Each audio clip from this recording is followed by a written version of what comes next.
अब NCERT कक्षा 10th में एक्सरसाइज 3.2 में बेटे फर्स्ट क्वेश्चन का सेकंड पार्ट है। इसको ग्राफ विधि से हल करना है।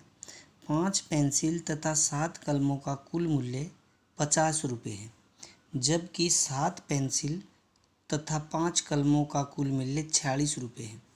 एक पेंसिल तथा एक कलम का मूल्य ज्ञात कीजिए। सबसे पहले हम इसको समीकरण के रूप में कन्वर्ट करेंगे। एक पेंसिल और एक कलम का मूल्य ज्ञात करना है, तो हम मान लेते हैं एक पेंसिल का मूल्य x रुपये तथा एक कलम का मूल्य y रुपये। तो एक पेंसिल का मूल्य x रुपये तथा एक कलम का मूल्य y रुपये। अब प्रश्नानुसार में क्या शर्त दे रखी है क्वेश्चन में पढ़ेंगे और उसके हिसाब से लिखते जाएंगे। 5 पेंसिल और 7 कलमों का कुल मूल्य 50 रुपये। इसका मतलब क्या बेटे, एक पेंसिल का मूल्य x रुपये। तो हमारे पास जो केस फर्स्ट है क्या लिखा है, 5 पेंसिल तथा 7 कलमों का मूल्य, 5 पेंसिल तथा 7 कलमों का मूल्य, कलमों का मूल्य कितना दे रखा है बेटे, 50 रुपये। तो 5 पेंसिल का मूल्य कितना आ जाएगा, 5 गुणा x, क्योंकि एक पेंसिल का मूल्य x है। 2 पेंसिल का 2x होगा, 3 का 3 गुणा x, 4 का 4 और 5 का, और उसमें प्लस कर देंगे 7 कलमों का मूल्य 7y, और बराबर में टोटल दे रखा था इसने 50। अब समीकरण हमारा तैयार। इसके बाद क्योंकि मैंने ग्राफ विधि से हल करना था, तो ग्राफ विधि में हमें किस चीज़ की ज़रूरत पड़ती है, सारणी की, जिसको हमने ग्राफ पेपर पर ड्रा करना होता है। अब सारणी में मैंने बताया है, एक बार x लेंगे ऊपर, नीचे y, और उसके नीचे x, y बिंदु हमारे पास आ जाएगा। तुम एक बार x में 0 पुट कर दो, x 0 हो जाएगा, पुट 0, तो हमारे पास क्या आएगा बेटे, x की टर्म सारी 0, तो 7y बचेगा। 7y 50, y की वैल्यू 50/7। 50 को 7 से डिवाइड करेंगे, 7 से 49, 1 0, 7 एकम 7, 3 0, 7 चौक 28। इसका मतलब है लगभग 7.1। तो ये 0,7.1 ये पहला बिंदु हमारे पास आ जाएगा। एक बार x 0 रखा है, तो दूसरी बार हम y का मान क्या रखेंगे, 0। अगर y 0 तो हमारे पास 5x बच जाएगा। तो बेटे 5x अगर हमारे पास है, y 0 होते ही 5x उधर 50, x की वैल्यू निकाल लेंगे 50/5, ये कितना आ जाएगा, 10। तो यहाँ पर 10, ये पॉइंट आ जाएगा बेटे 10,0। अब ये क्लियर है। अब ये ग्राफ हमारा तैयार। इसी प्रकार हम दूसरी शर्त को देखते हैं। दूसरी शर्त क्या है, अब हमारे पास दूसरी शर्त थी बेटे कि भाई 7 कलमों और 7 पेंसिल और 5 कलमों का कुल मूल्य 46 रुपये। तो 7 पेंसिल तथा 5 कलमों का कुल मूल्य 46 रुपये। इसका मतलब ये हुआ कि 7 तो x हो जाएगा, 7 कलमों का मूल्य, 7 पेंसिलों का मूल्य 7x, और बेटे 5 कलमों का मूल्य 5y, बराबर में क्या आएगा, 46। अब हमारे पास ये दूसरा समीकरण भी तैयार। अब फिर इसके लिए भी हम एक सारणी तैयार करेंगे, x y x, y। वैसे तो बेटे जो मैंने बताया है x 0 रख दो, एक बार y 0। कई बार हम जैसे जैसे प्रैक्टिस करेंगे हमें पता चलता जाएगा कि भाई कोशिश ये करनी चाहिए हमें कि x की वैल्यू और y की वैल्यू, कोई भी वैल्यू पॉइंट में ना आए तो बेस्ट रहता है।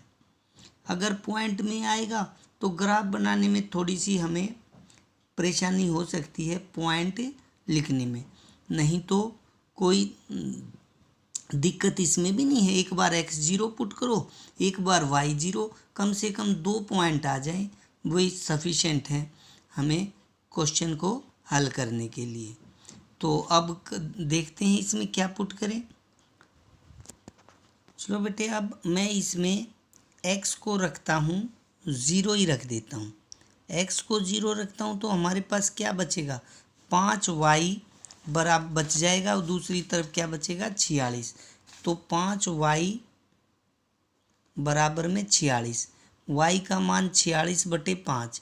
46 को 5 से डिवाइड करेंगे, 5 × 45, 1 0 5 दूनी 10, 9.2। तो ये आ जाएगा बेटे 9.2 पॉइंट, ये पॉइंट हो जाएगा 0,9.2। और इसको बिंदु जब लिखते हैं तो इस ब्रैकेट में लिखना है। कई बच्चे खुला छोड़ देंगे x, y, ऐसे नहीं हो। जिस प्रकार मैंने लिखा है उसी प्रकार हम बिंदु को रिप्रेजेंट करेंगे। अब एक पॉइंट और निकालना है। अभी मैंने बताया एक बार x0 रख दें, एक बार y0 रख देते हैं। तो एक पॉइंट कोशिश कर लेते हैं अलग लेने की। भाई कोई ऐसा पॉइंट जो इसको पॉइंट क्या कहते हैं, इसको बिंदु में ना आए। अगर मैं y की जगह 7 रख देता हूँ तो कितना आ जाएगा, देखो करके, या y की जगह 5 रख देते हैं हम, 5 × 5 = 25। तो इसको हल करते हैं यहाँ। अगर मैं y की जगह 5 रखता हूँ तो क्या आएगा मेरे पास, 7x जमा में 25 हो जाएगा, इधर 46 था ही, 7x आ जाएगा, 46 घटा 25 कितना बच जाएगा, 1 2 21 बच जाएगा। और x की वैल्यू आएगी 21/7 3। तो ये 3। तो ये ज़रूरी नहीं है, ये मैंने इसीलिए पॉइंट आपको लेकर दिखाया है कि भाई ये कंडीशन नहीं है कि एक बार x0 ही रखना है, एक बार y। पॉइंट तो कोई भी लिख लेते हैं, लेकिन थोड़ा इजी हो जाता है। एक बार x की वैल्यू 0 रख दें, एक बार y की वैल्यू 0 रख दें, ठीक है। अब इन पॉइंटों को दोनों सारणी, 2 सारणी हमारे पास अब तैयार है। दोनों सारणी को अब हम ग्राफ पेपर पर रिप्रेजेंट करेंगे। अब सारे ग्राफ पेपर पर हमारे पास ये ग्राफ है, x अक्ष ले लेते हैं हम और y अक्ष ले लेते हैं। अब इस पर हम पॉइंट ड्रा करेंगे। हमारे पास बड़े से बड़ा x का पॉइंट तो बड़े से बड़ा 10 है और y का पॉइंट भी बड़े से बड़ा क्या है, 9.2 है। तो हम एक एक का भी ले लेते हैं यूनिट और 2 की भी, आपकी मर्जी है कि जैसे लो। अब किस तरीके से करते हैं देखते हैं। अब हमारे पास ये ओरिजिन है 0 2 4 6 8 10, इधर x अक्ष की तरफ, इधर x डैश की तरफ -2 -4 -6 -8, ऊपर y अक्ष की तरफ प्लस में +2 +4 +6 +8 +10, नीचे -2 -4 -6 -8 -10। अब पॉइंट, पहला पॉइंट था 0,7.1। अब इस पॉइंट को कैसे दिखाएंगे, 0,7.1। तो x अक्ष पर 0 देखते हैं पहले और उसी के सामने उसी लाइन पर ऊपर या नीचे 7.1 तक चले जाएंगे। अब x अक्ष पर 0 ये है। अब ये लाइन 7.1 तक, ये सब प्लस का 7.1 ऊपर जाएगा, 6 और 8 के बीच में ये 7, इससे ऊपर 1 पॉइंट दोनों, क्योंकि ये 2 का 1 माना जाएगा। मैंने 2 का डिफरेंस लिया तो ये बिल्कुल यहीं पर ही मान के चलो। ये पॉइंट है हमारा 0,7.1, बिल्कुल साथ में ही माइनर सा डिफरेंस है इसमें 7.1। इसके बाद दूसरा पॉइंट है 10,0। तो x अक्ष पर 10 देखते हैं, 10 ये है x अक्ष पर, x अक्ष ये है हॉरिजेंटल लाइन 10, और ये कहाँ तक जाएगा, 0 पर। 0 पर का मतलब है चलना ही नहीं कहीं। 1 पे जाना होता तो इधर जाते, -1 पे जाना होता तो इधर जाते, इस साइड में। टू प्लस 4 पे प्लस 6 पे इस तरीके से जाता, इसी लाइन पर पॉइंट आएगा वो। अब ये पॉइंट तो यहीं रह जाएगा, 10 को कहाँ तक जाना था, 0 तक, 10,0, तो 0 इसके सामने, 10 के सामने पहले ही 0 है, तो ये पॉइंट आ जाएगा 10,0। अब ये दो पॉइंट हमने निकाल दिए, 0,7.1 और 10,0। स्केल की सहायता से इनको मिलाते हैं और एक हमारे पास ग्राफ आएगा इस समीकरण का। अब हमारे पास ये समीकरण 1 का ग्राफ आएगा, आ गया इसको मिलाने के बाद। अब इसके बाद सारणी नंबर 2 को उठाते हैं। सारणी नंबर 2 में फर्स्ट पॉइंट है 0,9.2, तो जी एक्स अक्ष पर 0 ये है और जाना है हमें 9.2 तक।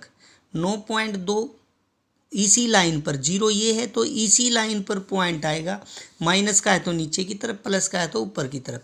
9.2 तो 9 ये है और इससे ऊपर जो फर्स्ट पॉइंट ये 9.2 ये पॉइंट आ जाएगा हमारे पास 0,9.2, ये भी पॉइंट हमारा निकल गया। इसके बाद दूसरा पॉइंट है 3,5, तो 3 कहाँ है बेटे, 2 और 4 के बीच में ये 3 है।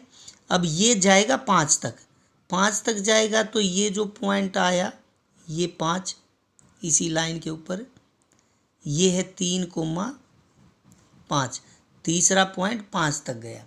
अब इन पॉइंटों को हम मिला देते हैं, ठीक है, देखते हैं क्या आया। अब एक पॉइंट तो हमारे पास ये था बेटे 0,9.2 ये आया था और दूसरा पॉइंट ये 3,5। अब इनको मिलाते हुए लाइन लंबी ड्रा करेंगे तो ये दूसरी सारणी के लिए हमारे पास ये ग्राफ आया। अब ये दोनों पॉइंट कहाँ इंटरसेक्ट करते हैं, ये 3,5 पर इंटरसेक्ट करते हैं। तो इसके बाद हमारा ग्राफ की सहायता से हमारा जो कॉमन सॉल्यूशन आया वो है 3,5। यहाँ से जो आंसर आएगा ग्राफ की सहायता से तो हम सीधा ही लिख सकते हैं, देयरफॉर x बराबर तो 3, x का मान 3 है ये पहला, और y बराबर 5 समीकरण युग्म के हल हैं। समीकरण युग्म के हल हैं, अर्थात एक पेंसिल का मूल्य यानी कि प्रत्येक पेंसिल का मूल्य x बराबर तो 3 रुपये, अर्थात जो प्रत्येक पेंसिल यानी कि हर एक प्रत्येक पेंसिल का मूल्य जो हमने x मानना था वो तो है 3 रुपये, तथा प्रत्येक कलम का मूल्य y जो था वो है हमारे पास 5 रुपये। अब ये हमारा ग्राफ विधि से इस प्रकार क्वेश्चंस को हम हल करेंगे।